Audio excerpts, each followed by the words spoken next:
आदिकाल में भी अधर्मी और पापी होते थे।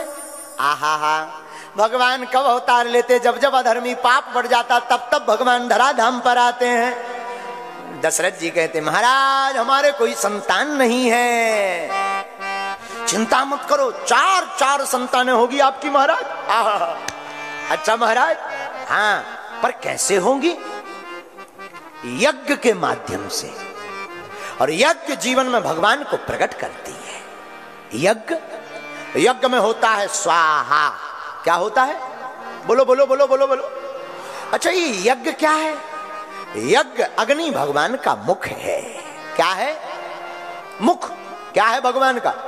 भगवान के 2 मुख हैं, एक अग्नि मुख, एक ब्राह्मण मुख। अग्नि मुख में होता स्वाहा, ब्राह्मण मुख में होता आहा। जब घी से लपलपाता हुआ मालपुआ अग्नि में जाता, सोई आहा। जोई तिल जवा चावल घी शक्कर मिलकर के ब्राह्मण करते स्वाहा, और ब्राह्मण मालपुआ घर खा करके कहते आहा। अच्छा, भगवान से पूछा महाराज आपको बढ़िया मुख कौन सा लगता? भगवान बोले ब्राह्मण मुख। ब्राह्मणो समुखमासीद बाहु। हम नहीं कहते, वेद कह रहा है ब्राह्मण का मुख। जब घी से लपलपाता हुआ मालपुआ जाता, सोई आनंद आ जाता। पेट पर हाथ फेर कर जब ब्राह्मण देवता कहते आहा, सोई आनंद आ जाता महाराज। और यही हुआ, दशरथ जी ने संत ब्राह्मणों को बुला करके श्रृंगी ऋषि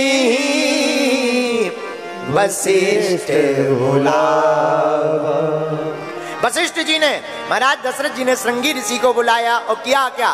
पुत्र काम शुभ यज्ञ करावा। यज्ञ करवाया तो यज्ञ से अग्निदेव प्रकट भय। आहा, आप सुनिएगा बहुत आनंद आएगा। अग्निदेव खीर लेकर प्रकट भय। लीजिए महाराज, अपनी रानियों को बांट दीजिए, आपके घर पर संतान हो जाएगी। आहा, दशरथ जी ने प्रणाम किया, खीर को लिया। खीर का आधा भाग बड़ी रानी कौशल्या को दिया, आधे भाग के 2 हिस्सा किए, एक हिस्सा कैकेयी जी को दिया। अब बचा एक हिस्सा, उस हिस्से के फिर 2 हिस्से किए। दोनों भाग को एक कैकेयी के हाथ में, एक कौशल्या के हाथ में रख करके कहा इसे सुमित्रा जी के हाथ पर रख दीजिए। दोनों रानियों ने सुमित्रा जी के हाथ पर रखा। एक कथा और यहां पर छिपी हुई है। कैकेयी मां के हाथ पर जब खीर का पात्र पत्तल रखा तो एक चील उड़ता हुआ आया। वो चील कैकेयी मां के हाथ का वह खीर का पात्र लेकर उड़ गया और बड़ी जोर से भागने लगा। तो कैकेयी जी रोने लगी। दशरथ जी बोले रोइए मत। मां कौशल्या ने अपना आधा भाग कैकेयी को दे दिया।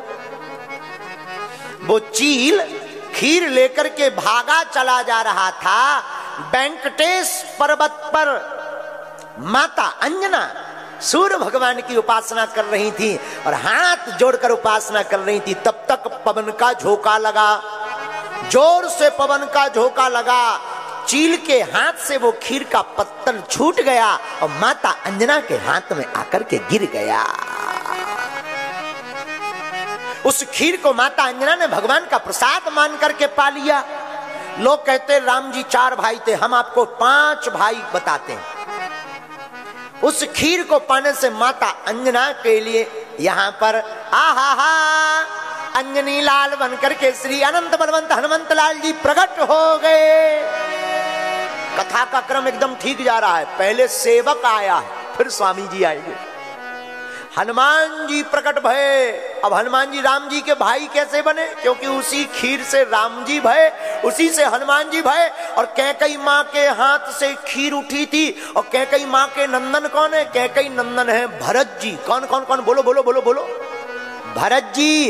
इसलिए तो राम जी ने कहा तुम मम प्रिय भरत ही समय भाई, तुम मम प्रिय भरत ही समय भाई।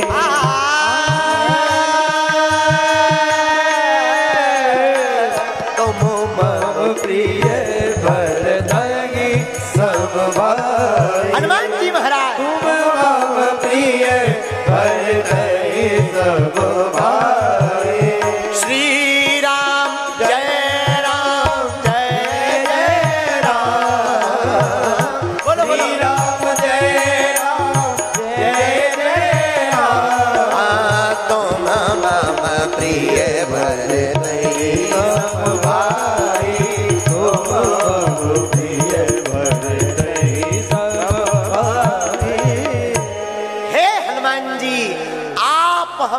भरत जी के समान प्रिय है। एक नाता हनुमान जी का राम जी से किसका है? बोलिए, भाई का। लेकिन राम जी बड़े हैं।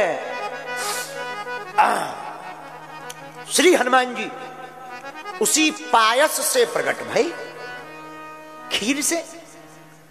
और तीनों रानियों ने पाया तो 4 रूप में भगवान प्रकट भये।